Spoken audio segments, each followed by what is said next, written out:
Madame, Monsieur, bonsoir. Nous sommes ce soir pour la dernière fois avec vous, devant vous, votre écran, avec Nadia Selkin, Antilla. En 2014. En 2014. Oui, parce qu'il y a des gens qui ont eu très peur, là. Non, mais on va continuer.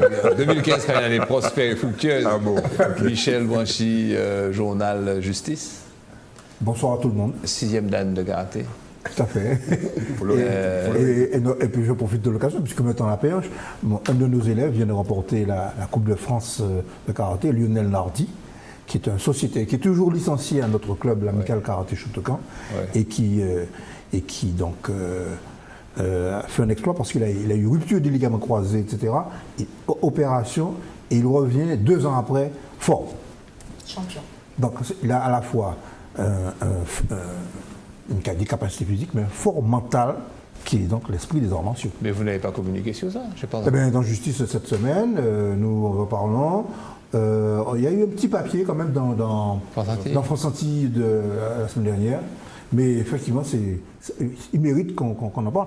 Plus Kenji Crillon, qui lui c'est dans les lourds, la catégorie des moyens. Kenji Crillon, qui est un Martiniquais, champion du monde de karaté en 2012.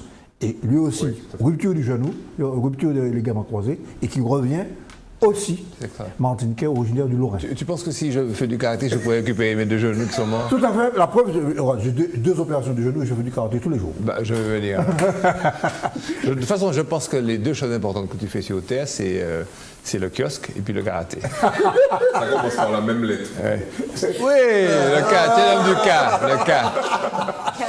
Le K. Monsieur Jules Duranty, Antilla. Le qui. Joli petit chapeau, messieurs, on fait une émission. Vous pensez qu'on est là pour porter le bras? On fait une émission, messieurs. Mais bonsoir, je suis très content. Cette année s'achève tranquillement? Tranquillement, oui. Ce matin, j'étais avec des amis du prêcheur pour le 175e anniversaire de la ville du prêcheur. On m'avait convié pour présenter ce fameux ouvrage sur les surnoms. Comme tu le sais, beaucoup de préchotins sont qui intéressé. Voilà. Sont venus chez le Cher, sont descendus. Et voilà. Donc, bon, on a passé un très bon moment. En fait, la Côte-Caraïbe, c'est ton pays, quoi. Oui, enfin, c'est aujourd'hui mon pays, puisque il se trouve que mes parents sont sortis du Caraïbe. Moi, je remonte au Caraïbe. Donc, alors, il y a aussi une vieille pratique qui disait les frères de la côte. Voilà, absolument. Donc, je fais partie. Frères de l'Atlantique, tu vas bien? Oui. Comment était la semaine? Chargé, comme d'habitude. Mais quel salon, quelle formation? on a fini avec ça. Là, pour l'instant, c'est l'heure des études. Les études, on fait pas mal d'études sur des thématiques fortes, notamment le logement social.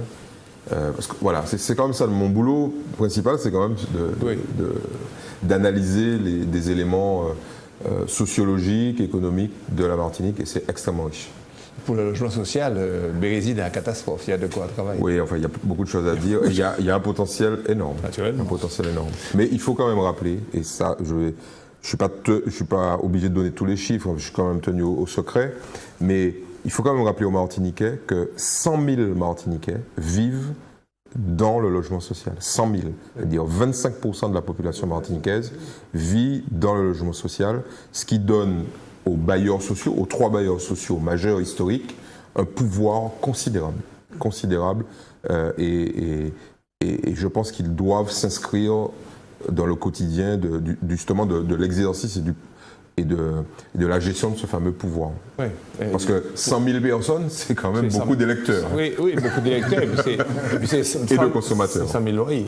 Voilà. Qui sont déposés à la banque. Exactement. Le choix de la banque les loyers, est important. etc. Ouais, non, mais c'est considérable.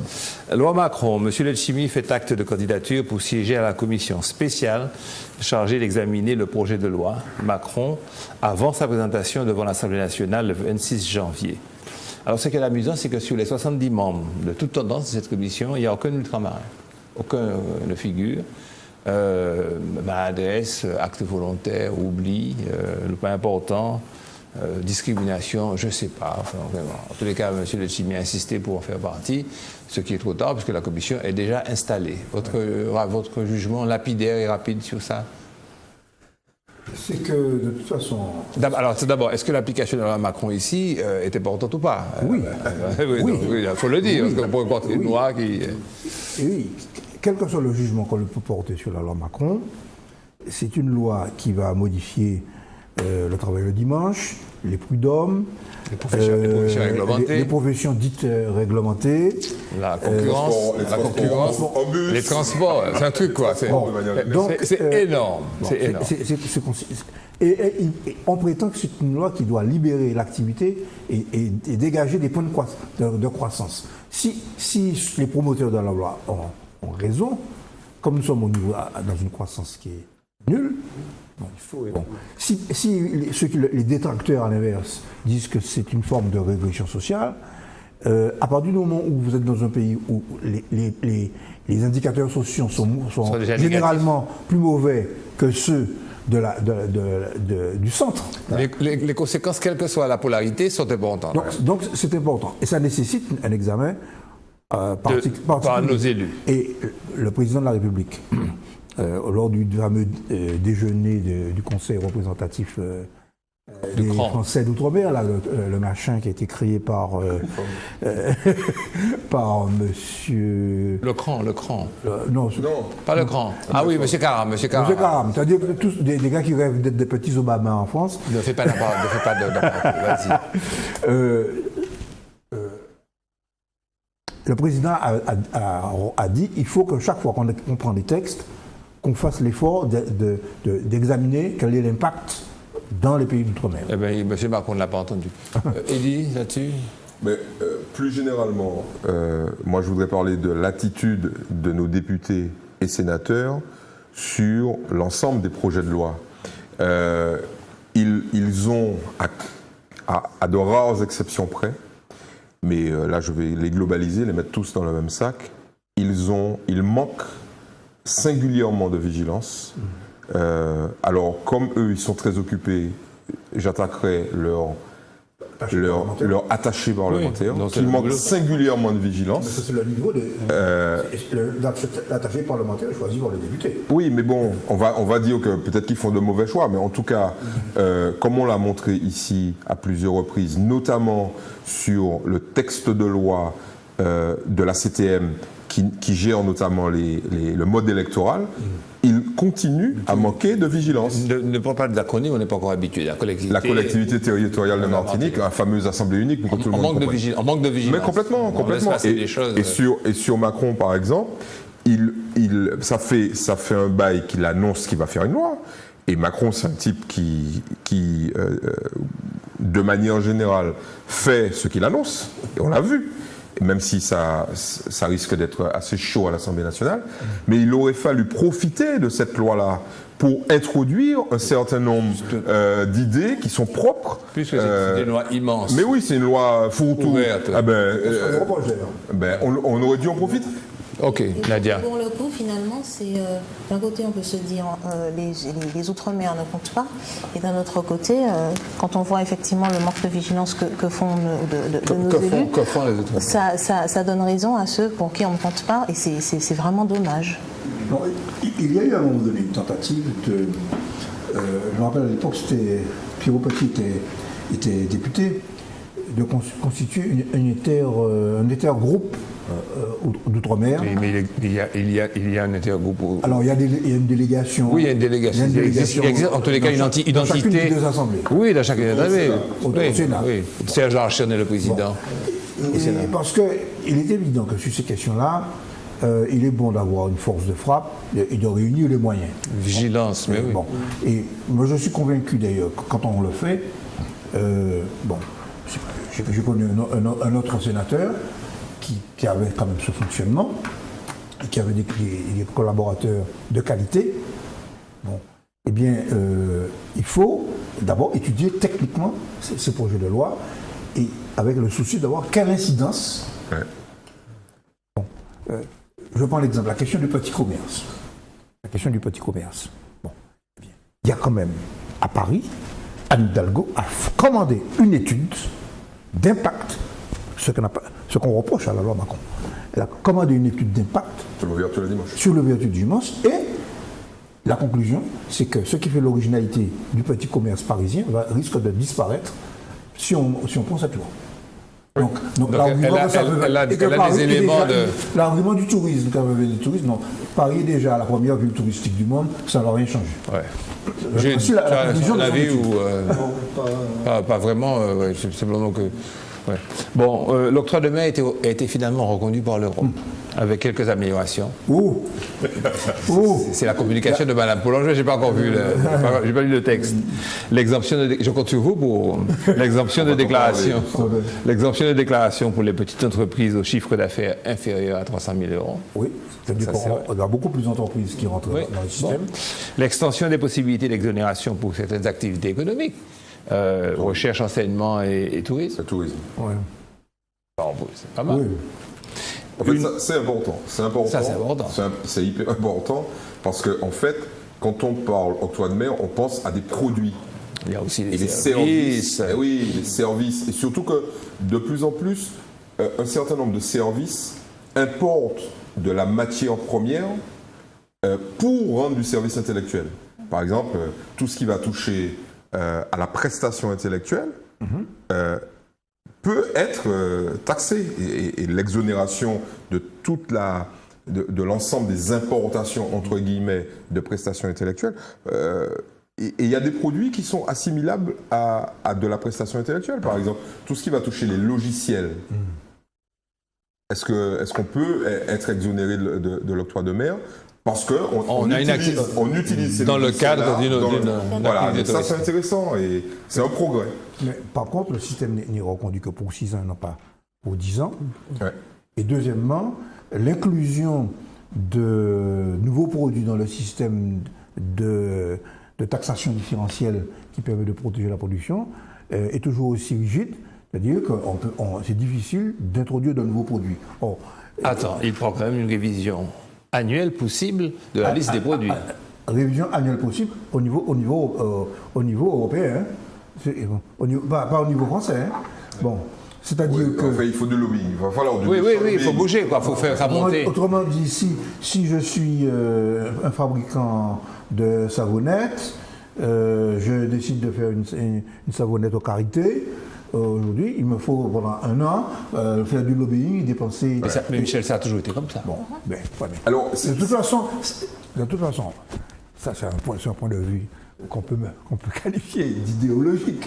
En fait, nous sommes toujours dans un processus de démantèlement et de dénaturation de l'octroi de mer. En réalité, et qui nous conduit tout droit à une TVA qui ne dit pas son nom.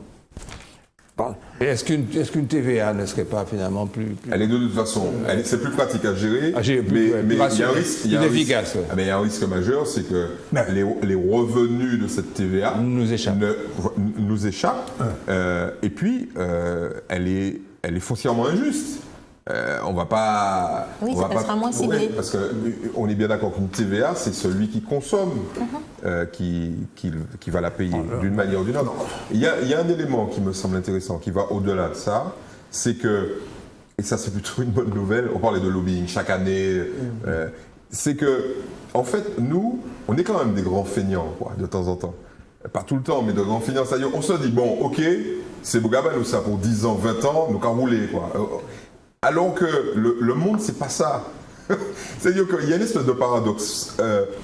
Dans notre nature, une espèce de déchirement, de schizophrénie. C'est-à-dire que nous, on veut être dans le monde. En fait, c'est ça. Mais on va être en dehors du monde. On va avoir des séquences plus longues dans le monde, gravitaire du monde. On veut être dans le monde, c'est-à-dire dans l'incertitude générale du monde. Mais en et même puis, temps, on veut être avoir dans une bulle. Non, mais c'est un comportement ilien, ça. Oui, oui, c'est clair. Oui, parce qu'une séquence de 6 ans, à mon avis, une séquence de 6 ans pour introduire des produits, développer des produits, le business, c'est bon. me semble suffisant. Enfin, je ne suis pas un homme d'affaires, mais ça me semble 10 ans, bon. Et puis surtout, ce sont près de 20% de produits en plus qui bénéficieront d'un différentiel de taxation, c'est comme ça que ça s'appelle, a souligné le ministère. Moi, je vous ai donné le communiqué, j'ai pas encore analysé. Oui, ça c'est une bonne chose, c'est le résultat du lobbying. Oui. Précisément, on veut dire que la MPI, en particulier pour la nommer, et son secrétaire général, M. Crestor, Et son président de l'époque.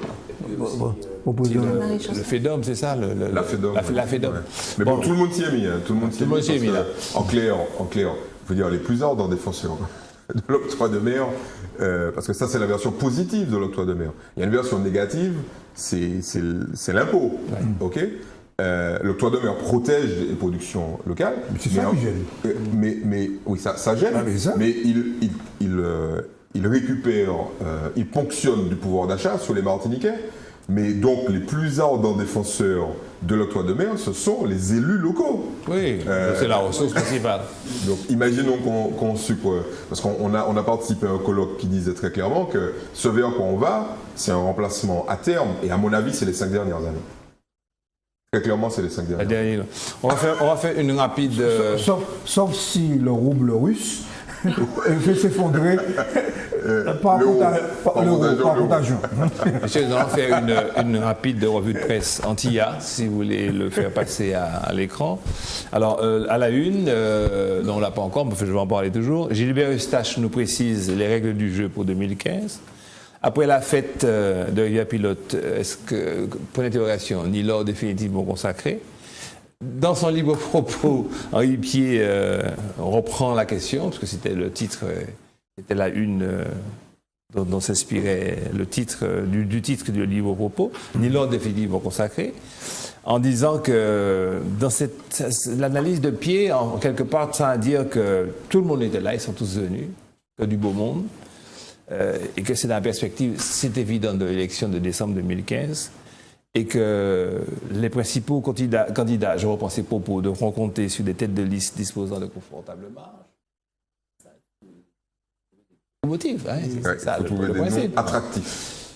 Jusque-là, c'était le cas d'Alfred Marie-Jeanne, en parlant d'abord du Sud, qui avait quand même déjà un petit stock de 5000 voix pilotes, qui ne l'a plus. Il était présent. Hein. Et que dans l'interview accordée par M. Gilbert Eustache, maire du Diamant, comme on le sait, vaguement apparenté à l'époque au RDM, enfin il est plus d'autres partis, il ne fait pas de doute que c'est Nilor qui a quelque part, le vent en poupe, oui, c'est le cas de le dire, la primauté dans le cœur des élus du Sud. Il nous explique que Henri Pied s'inspire. On reviendra sur cette interview.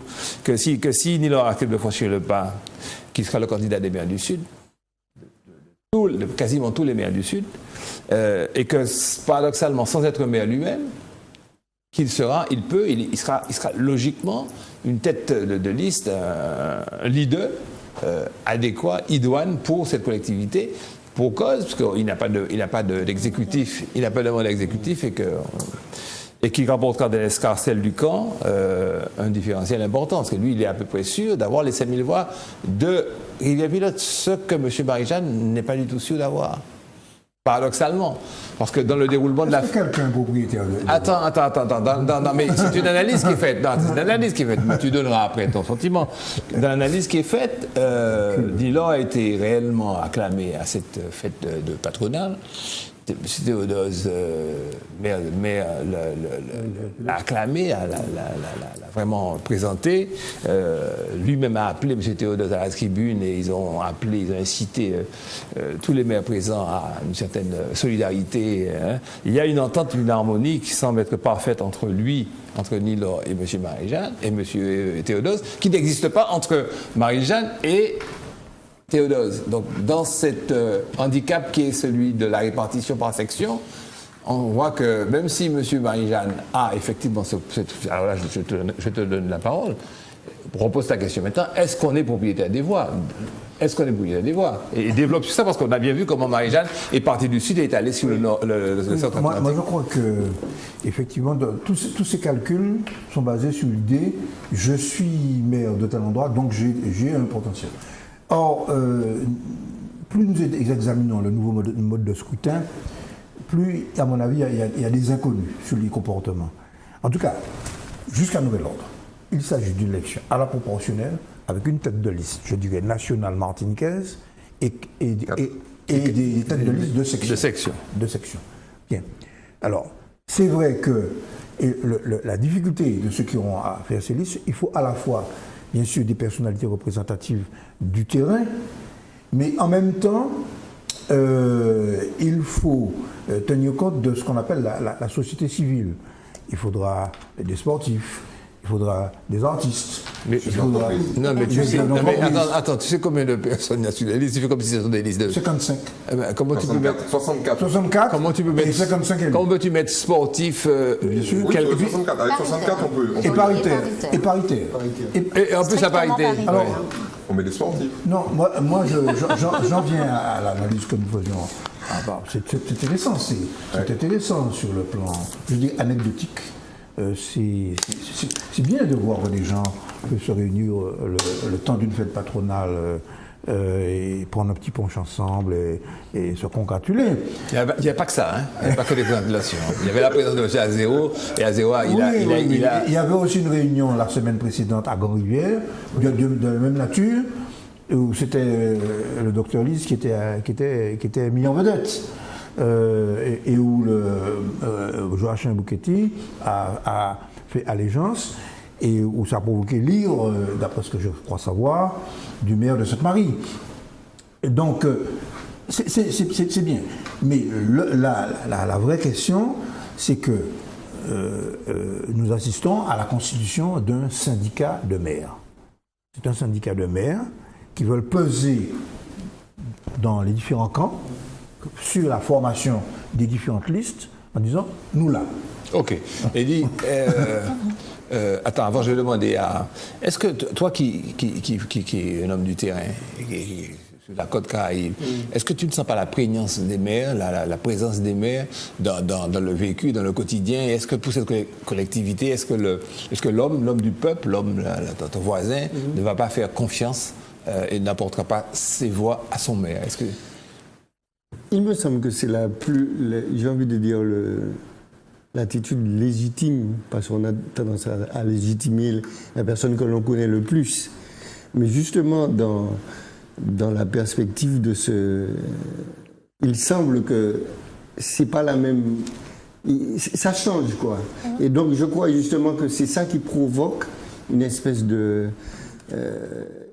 les gens sont un peu perdus. Oui, d'instabilité. Oui, on ne sait pas, on ne sait pas. Ouais. Et je crois que fondamentalement... On ne sait pas s'il faut suivre le maire pour ça. On ne sait pas. Eddie ? On ne sait pas. Alors, le paradoxe est réel. On a à la fois une élection nationale, comme Michel l'a dit, avec un destin et un choix de société pour l'ensemble de la Martinique, mais un mode électoral qui privilégie et qui donne un poids réel à des sections géographiques. Et je rappelle que les sections vont contribuer à la victoire des têtes de liste, mais vont surtout peser dans la répartition des sièges.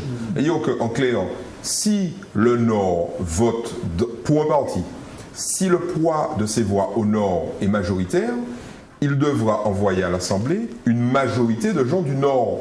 Donc cette notion de star locale dont Michel parlait est fondamentale. C'est-à-dire que est-ce que le maire n'a pas la configuration qu'il faut, la stature, enfin, le profil qu'il faut pour être star local?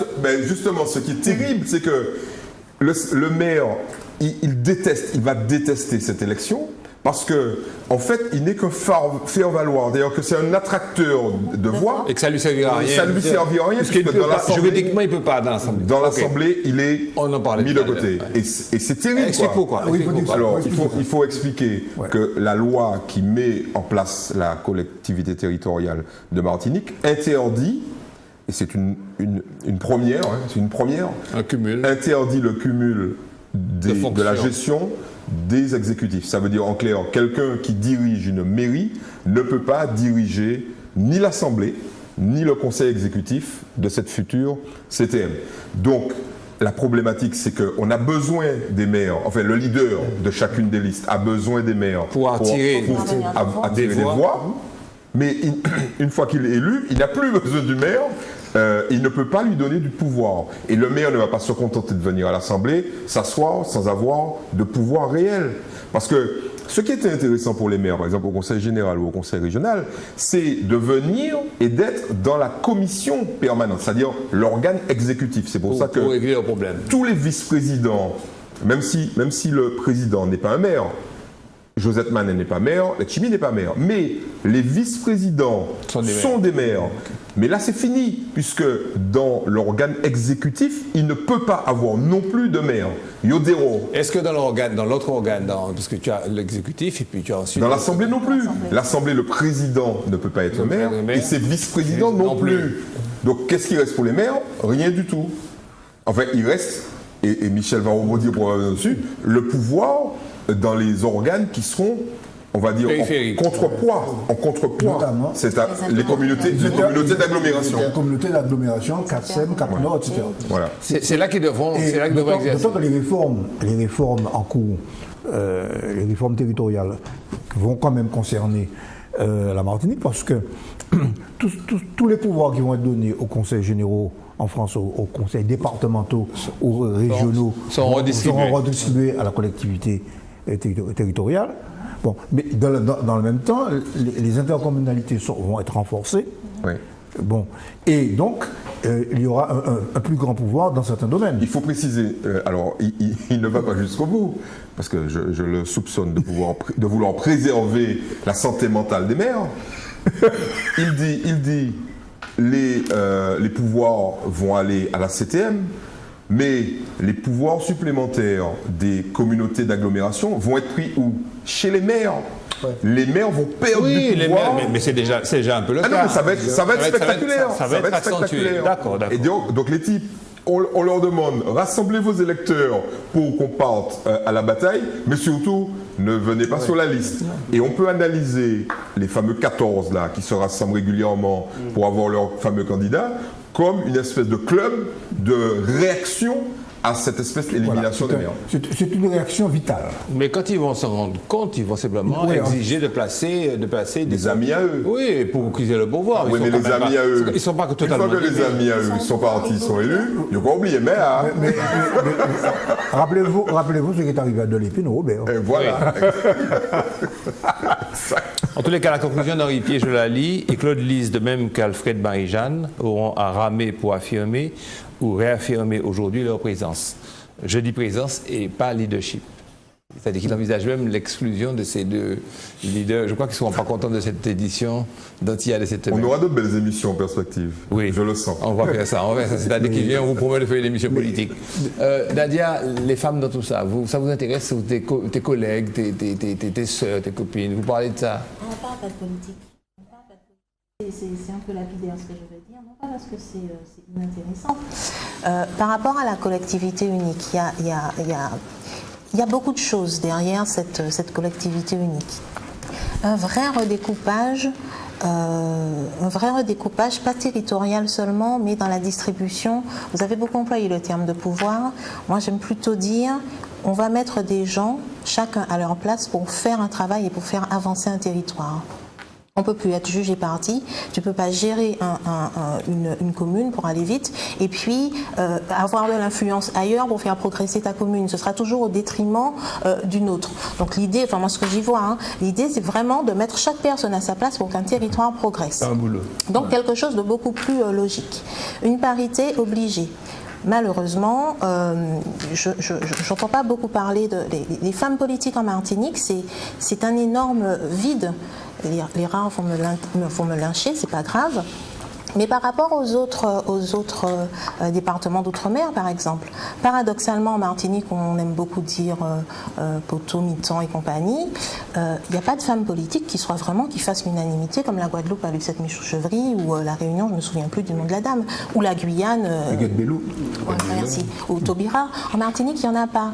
Donc là, malheureusement, je pense qu'elles vont vraiment se faire très largement courtiser. Et je dis malheureusement parce que ce sera peut-être pas pour les bonnes raisons.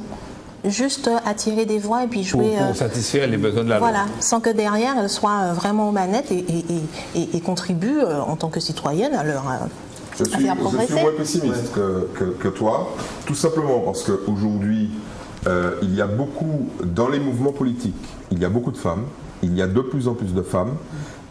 Et ce qui est intéressant, c'est que le fait que les femmes qui seront dans la collectivité territoriale seront des femmes dont on va exiger non pas le bulletin de vote, puisque ça ne servira par rapport à grand-chose, mais les compétences. Prenons un exemple très simple. Le conseil exécutif est à parité. C'est-à-dire il y a un président et il y a 4 hommes, 4 femmes. Ces 4 femmes ne sont pas là pour faire de la figuration. Elles ont 4 ministères. Ça veut dire en clair que c'est là qu'on va voir les choses. À égalité totale. 4 hommes ministres, 4 femmes ministres. Et les femmes vont devoir faire leur job. Donc, il est... 4 secteurs définis, bien bien définis, ça c'est clair. Par exemple, il est à fort à parier que ça soit une femme, tout simplement parce qu'elles ont plus d'expérience. Et puis elles ont plus de réseau qui va s'occuper de toute la partie santé. Or, la santé, on le sait, ça va être, à mon avis, une part énorme du budget de cette future CTM. C'est déjà le cas, par exemple, au Conseil général. Mais au Conseil général, malheureusement, ce n'est pas possible, puisque il n'y a pas de parité obligatoire, déjà, et puis, il n'y a pas... Au niveau de la présidence des commissions. Voilà, les hommes vont peser. Là, il n'y a plus de poids de vote, c'est fini. C'est la loi qui dit 4 hommes, 4 femmes. Okay. Donc, les femmes vont avoir enfin... Abat le machisme, mais légalement, c'est ça? Voilà. Non, je crois pas, c'est plus du machisme, là, c'est de la compétence qui va. Elle dit que quand elle va. C'est de la parité, c'est la parité. C'est ce que j'ai dit, abat le machisme. Ah oui, mais la loi élimine le machisme. C'est pas la loi qui abat le machisme. Tu es en train de nous expliquer qu'il faudra des femmes ayant des compétences, etc. Elles existent déjà. Alors, le problème, seront-elles sur les listes? Elles seront obligatoirement sur les listes. Parce que le type.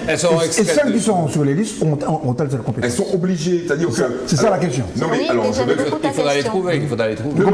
J'aime beaucoup la question. Non, mais la réponse existe déjà. C'est-à-dire que le type. Alors, c'est ça qui rend les choses plus compliquées. Et c'est pour ça qu'il y a autant de batailles. Le type qui est tête de liste, il a une question à laquelle il doit répondre, c'est celle de Michel.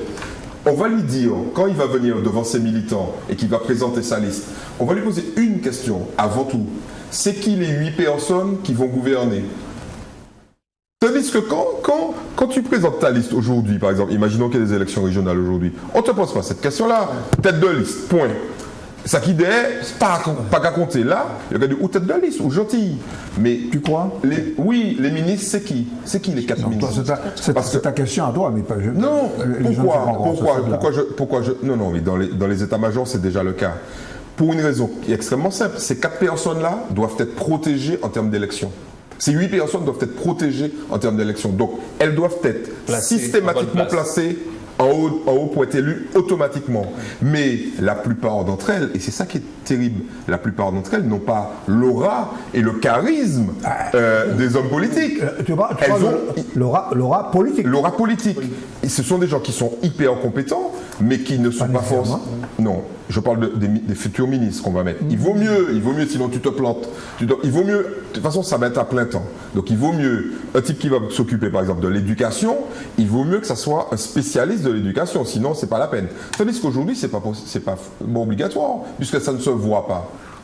C'est la commission permanente, elle s'occupe des dossiers d'éducation. Monsieur X présente les dossiers d'éducation. Est-ce qu'il est un spécialiste? C'est pas grave, donc allez voter ça. Bon, là c'est fini. Donc, ces gens-là, ils doivent être protégés, donc éligibles. Et compétents. Et compétents. Donc, ils prennent la place. Attends, laisse-moi finir. Ils prennent la place des élus traditionnels. C'est évident. Mais c'est une première. Et ça n'existe nulle part ailleurs. Ça n'existe nulle part ailleurs. Au gouvernement, on peut mettre un incapable au ministère. Tu es d'accord? Tout simplement parce qu'au ministère, ce n'est pas un élu. Tandis que là, ça va être quelqu'un qui va être extrait de l'Assemblée. C'est-à-dire que c'est un élu qui ne l'est plus après son élection. Mais c'est d'abord un élu. Un ministre, c'est pas un élu. Oui, on va essayer d'avancer quand même. Ce que je vais dire est une hypothèse d'école. Il avait été envisagé que dans le conseil exécutif, que ce ne soient pas nécessairement des élus. Ouais. Un peu comme en Nouvelle-Calédonie ou en Polynésie, où tu peux avoir un peu comme un gouvernement. Ouais. Et on nous a dit, mais vous voulez faire l'indépendance. Mais techniquement, on avance. Tu peux très bien avoir des gens, notamment des femmes, compétentes qui n'ont pas la vie politique, mais qu'on peut faire appel dans une équipe à quelqu'un de valable. Et je ne suis pas sûr qu'il y ait la coïncidence entre les deux. On avance. Alors, je voudrais vous préciser qu'à cette fête patronale, il était présent Fred Michel Thirault, maire du Saint-Esprit et secrétaire général Monsieur Jean-Michel Gémieux, maire de Sainte-Anne. Il se maire du Sud. Monsieur Garcin Malsa. Ça fait 3 maires du Sud. Hein. Le leader de l'opposition franciscaine, Samuel Tavernier, qui coach un peu la réunion des maires. Monsieur Azéro, monsieur Pierre Sambo, monsieur Eugène Larcher, madame Concon. Et d'autres conseillers municipaux. Autrement dit, il y avait un certain œcuménisme. Alors, c'était la première fête de M. Théodose en tant que maire du Sud, expliquant au journal, et qu'il a quand même, en matière de symbole, il a fait très fort. Que puis-je vous dire encore? Que les seuls absents, c'était les partis alliés du MIM, le PALIMA, le CNCP et le Parti communiste martiniquais. Non, mais c'est une simple... et qui était représenté le BPM, le RDM, Bâtir le pays Martinique, la Fédération socialiste, l'UMP, comme je vous l'ai dit, le MODEMAS et le MIM. M. Marie-Jean est intervenu à cette occasion dans une allocution brève et mesurée, et il a fait une accolade très rapide à laquelle il avait convié, il avait invité M. Théodose. Ça, c'est marrant, hein, c'est intéressant. Alors, l'intervention de Bruno Nestor-Azéro a été un peu plus, pas sanglante, un peu plus dure, que tout de go, il a déclaré que c'est une fausse unité, c'est une mascarade, et que c'est un passage de pommade avant la bataille. Bon, c'était un petit peu... Il avait fait la même chose à Gangui. Bon, il faut arrêter de... Mais le pauvre, il a tellement entendu sur lui, de tous ces hommes polis. On a fait courir tellement de bruit sur lui, qu'il est sous-marin, M. de Chimiotre, qu'il a bien envie, il les regarde et puis il sait d'où viennent les campagnes, les vagues, les attaques diffamatoires, donc on comprend. Alors, c'est intéressant parce que Jean-Philippe Nilo semble réellement s'affirmer face à Alfred Marie-Jeanne, à mesure où il a encore insisté pour dire qu'il tient et il se battra pour que M. Azéro participe à la liste. C'est tout à fait normal. Et il a expliqué ensuite aux journalistes d'Antilla que l'indiscipline peut être une qualité, que l'élève ne doit pas être le clone du professeur, parlant de ce professeur, en disant que c'est M. Marie-Jeanne qui lui avait appris, qu'il a été son maître en politique, que l'élève doit mettre sa touche personnelle et doit à un moment savoir avoir l'ambition de dépasser le maître, sinon ça veut dire qu'il n'a pas eu un bon professeur. La question, c'est va-t-il franchir le pas? Voilà. En tous les cas, il explique qu'il ne faut pas qu'il y ait de guerre entre qu'il continue toujours à rêver de cette grande alliance avec toute la gauche, et la gauche patriotique, nationale, anticolonialiste, et puis la gauche. Quoi. Mais vous avez vu quand même le glissement sémantique. Hein. Si on analyse ça sur une période longue, c'est jamais, au grand jamais. Bon, finalement, peut-être. On ne sait pas ce qui va se passer au mois de mars. Hein. Absolument. Alors, là, on voit que, on voit que... Ce qui est bien, c'est que... Alors, c'est pour ça que de temps en temps, je le fais, mais je vais le refaire ce soir. C'est pour ça qu'un journal, la presse écrite est nécessaire. Parce que bon... Les écrits restent. Oui, parce que on peut mettre ça là sur un dossier. En feuilletant. Bon, et le mot, la parole, transcrite a plus de poids. Alors, messieurs, est-ce que vous avez entendu à l'émission politique de RFO, M. Violeton, c'est Violeton que ça s'appelle? Oui, Maurice Violeton, avec M. Marie-Jeanne, expliquant à M. Marie-Jeanne de son positionnement, son évolution. Et donc, le positionnement à l'heure actuelle d'Alfred Marie-Jeanne, c'est de dire que tout le monde était d'accord pour qu'il soit le leader, qu'il mène la liste, que les choses ont changé entre-temps, et que les raisons sont qu'il y a un complot. Il évoque la théorie du complot. De qui? Le complot émanerait du gouvernement français, qui lui en veut parce qu'il n'a pas voté pour le dernier ministre, parce qu'il s'est opposé à la loi de transition énergétique de Mme Ségolène Royal, et qu'il est un homme debout, et que c'est pour ça qu'on en voudrait. Mais seulement, une chose qu'il a quand même dite, et qui est importante, il a dit au maire que ce n'est pas la peine de gigoter comme ça, parce qu'en réalité, ils se battent pour rien, puisqu'ils ne pourront pas être membres de l'exécutif. Il le rappelle quand même. Or, pour le reste, pour sa conception de son explication sur ses tourments et les vagues de fond qu'il subit du fait de la désaffection de certains à son égard, il est libre de ses propos. C'est quand même quelqu'un d'extrêmement intelligent. et avec une longue expérience historique, il faut quand même rappeler qu'à une très très lointaine époque, une bonne partie de nos téléspectateurs n'étaient pas encore nés. Alfred Marie-Jeanne et Aimé Césaire étaient alliés. Donc l'intelligence politique d'Alfred Marie-Jeanne est redoutable. Donc moi je dirais à tous ceux qui tournent qu'il vaut mieux qu'ils tournent pour une bonne raison. Parce que sinon, on sait comment ça finit ce genre de choses. Hein. On monte en épingle des choses, des refus, c'est ça, des exclusions, mais pas des propositions. Et ils ont tout intérêt à faire très très vite des propositions. De tête de liste, 2 de programme. Parce que l'électeur va trouver assez ridicule de vouloir empêcher quelqu'un d'aller quelque part sans proposer une alternative. Parce qu'il serait vieux, mais parce que voilà. il faut changer, il faut du changement. Ça n'a c'est des discours qui prendront aucune chance de tenir très longtemps. Il faut le dire à notre vingtaine de mai. Oui, il faut faire vite là. Hein. S'ils ne font pas vite, ils sont morts. Je l'ai déjà dit sur ce plateau. L'opposition jeune. Moi, je fais les écoles de la CGT du Parti communiste. Et on m'a expliqué que c'est le b.a.-ba de la réaction que d'opposer les jeunes et les vieux, les hommes et les femmes, les travailleurs immigrés aux travailleurs autochtones, et que c'est la bonne vieille opposition. Alors, la vérité, c'est que les gens sont d'accord pour leur maire, parce que le maire, il a un rôle presque de chef de village dans notre Martinique, qui se souvient qu'elle a été quand même africaine. Hein. Donc, j'aime mon maire pour une certaine chose. Maintenant, pour gérer la Martinique entière, pour autre chose, je peux avoir un autre type de raisonnement. Tout à fait. C'est pas la même chose. Et je peux avoir beaucoup d'affection pour mon maire. Parce que quand je vais le voir, que j'ai un problème d'héritage, je me rappelle, Maître Gracien m'avait une fois invité à assister aux audiences qu'il donnait le matin, il jouait un rôle de juge de paix. Il réglait des problèmes de ce genre. Alors revenons à un maire. Le maire conseiller général du Diamant, vu sa conception, c'est que ce scrutin de la collectivité unique territoriale de Martinique, la CTM, c'est ça, impose un scrutin qui exige, qui privilégie les élus de proximité. C'est sa position, lui. Hein. Il a mal lu la loi. Et il explique... Qui est-ce ça, pardon Monsieur Eustache, le maire du Diamant. Ah oui. Pour lui, c'est le mode de scrutin qui veut la présence des maires.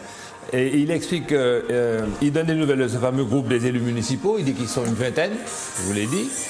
Et il parle du choix que devrait faire un certain Jean-Philippe Nilor. Alors, portez-vous à l'article, vous allez voir.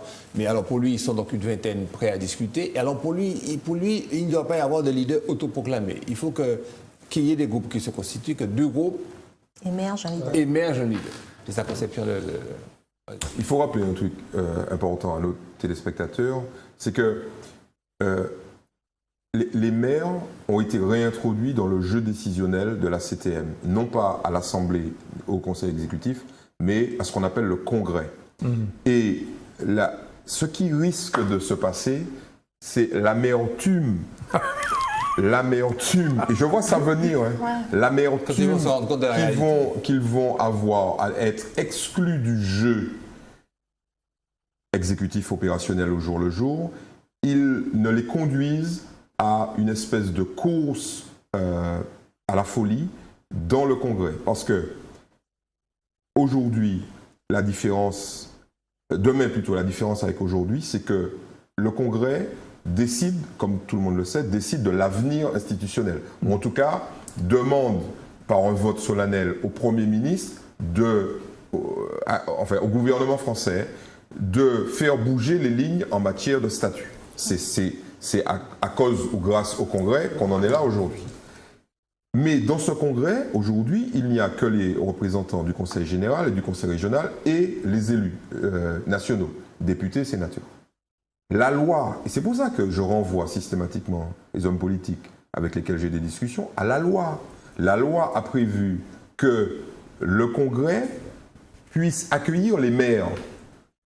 Donc 51 élus de la CTM, plus 34 maires. Si on donne une calotte aux maires au moment de l'élection, on ne pourra pas donner de calotte aux maires au moment où ils vont demander, puisqu'ils sont membres du Congrès, Une réunion du Congrès. une réunion du Congrès, il suffit de 30%, ils sont déjà 30%. OK? Et dans le Congrès, qu'ils puissent poser sur la table une évolution statutaire. Mais une évolution statutaire... Donc ça, il faudrait que le gouvernement les suive, Attends, oui. Le gouvernement suit ou suit pas, mais jusqu'à maintenant, le gouvernement a suivi. Ouais. Enfin, mais non, mais ce faisant, tu as raison, il trouble le jeu. Mais quoi. bien sûr, non, mais les gens disent, quand je dis ça, les gens disent, ah ouais, mais on va pas modifier le statut de la Martinique. Mais pas forcément le statut, mais l'Assemblée. L'institution. L'institution. Changer Donc, la règle. changer la Ce règle. qui a dû avoir déjà été fait. Et ils ont le pouvoir Se demander de la suppression de la prime. de changer le conseil exécutif, de le transformer en commission permanente comme en Guyane, etc. Donc, on va les faire sortir par la porte, ils vont rentrer par la fenêtre. Je vais dans ce sens. Je ne crois pas qu'une assemblée du type de celle de Rivière-Pilote, où on trouve à la fois M. Thiraud et d'autres individus, va se lancer dans un changement statutaire. Non. Et dans lequel on a exclu les forces militantes qui, elles, portent l'idée de responsabilité martiniquaise, c'est-à-dire le PALIMA, le CNCP, le Parti communiste, le RDM, etc. C'est une petite bouillabaisse qui vise à placer un certain nombre d'individus. Mais je ne vois pas poindre une idée martiniquaise et un projet martiniquais. Par contre, un projet de modifier le contenu de cette assemblée, oui. Parce qu'on les a remis au pouvoir dans le Congrès.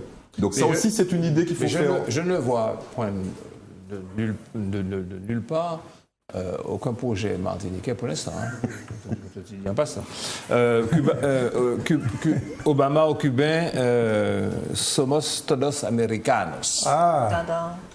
Alors, bon, vous êtes au courant, voilà, levée de l'embargo, reconnaissance de Cuba.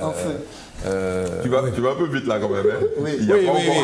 Enfin, on y prend le processus est engagé Ouais. puisqu'il faut que le Congrès donne son feu vert. C'est pas ce que dit Raúl Castro. Raúl Castro rappelle que institutionnellement, si Obama veut aller au bout de sa démarche, il peut par décret prendre la mesure. Oui, puisque Kennedy l'avait prise par décret. Il n'avait pas demandé, il avait pris un décret et Obama peut le faire. Il peut le faire. Oui, comme il va faire pour l'immigration. Non, par contre, il est obligé de consulter le Congrès. Mais il peut faire donc notre aide-plume. Et à mon avis, il n'est pas loin de le faire. Sauf que dans ce contexte-là, il n'y a pas de lobby cubain en faveur de l'établissement des relations diplomatiques. Alors que pour l'immigration avec les latinos, qui ont un poids électoral... Il n'y a pas de lobby cubain, mais il y a un lobby d'industriels américains qui depuis longtemps considèrent que Cuba est un marché possible. Et Michel, si c'était pas ça, Obama ne l'aurait pas fait. Donc il y a bien une idée qu'il a donnée. C'est vrai qu'Obama a fait preuve de clairvoyance. C'est vrai que les États-Unis étaient de plus en plus isolés à l'Assemblée générale de l'ONU pour refuser l'abrogation de l'embargo. La dernière fois, ils n'ont eu que la Micronésie et Israël. Tous les pays. Avaient déjà. Et donc, en plus, les Américains ont bien remarqué qu'il y a un changement dans la donne en Amérique latine. Cuba n'est pas isolé. Il est dans toutes les... la semaine dernière, le CARICOM s'est réuni à La Havane. Donc, et que, par ailleurs, Cuba entreprend de manière décidée ce qu'ils appellent l'actualisation, la rectification économique, c'est-à-dire en gros, la désétatisation de l'économie, c'est pas simple. C'est que la reconnaissance quand même des recettes du libéralisme. Non, c'est pas le libéralisme. Ce n'est pas ça le libéralisme. C'est le fait qu'à une étape, succède une autre étape, à un moment donné, il était peut-être nécessaire. Et c'est la reconnaissance des lois du marché. Du profit. Je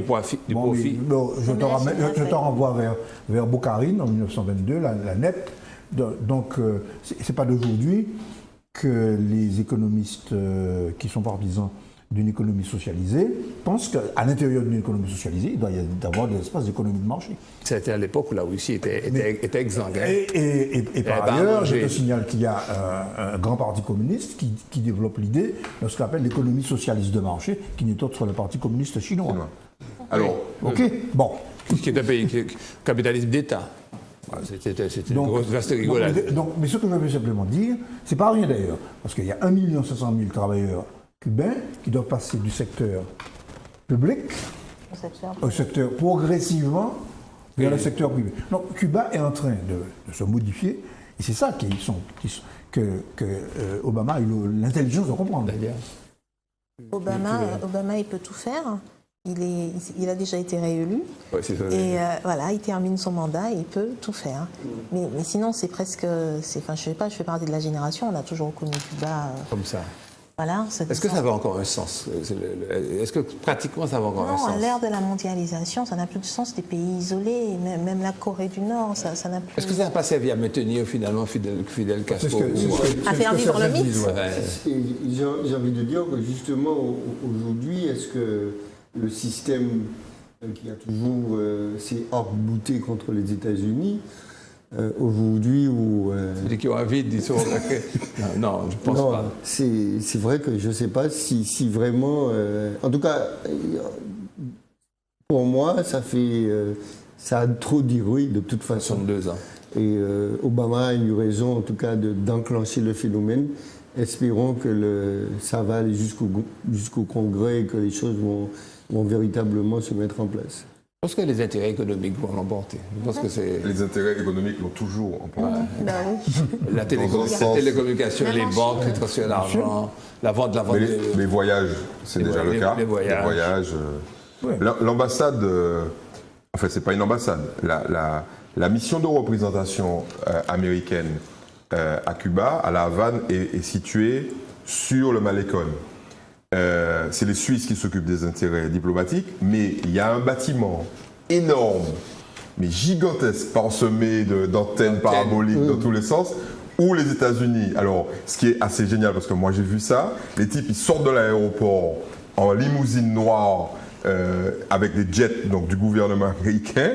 Ils vont le long du Malecón, ils rentrent dans ce truc-là, il y a des Cubains tout autour, et les types sont présents, ils font leur business avec le gouvernement cubain depuis des années. Donc, il y a une réalité, et ce qui est terrible, c'est que, et c'est là le rôle de la presse, à mon avis, c'est de dire ces choses-là, c'est de dire que depuis très longtemps, les intérêts idéologiques ont perdu la face des deux côtés.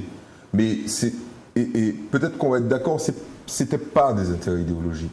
Moi, je suis persuadé que derrière tout ça, il y avait de vrais intérêts mafieux. C'est-à-dire qu'il est plus facile de faire du fric quand on détourne un embargo que quand on ouvre un marché.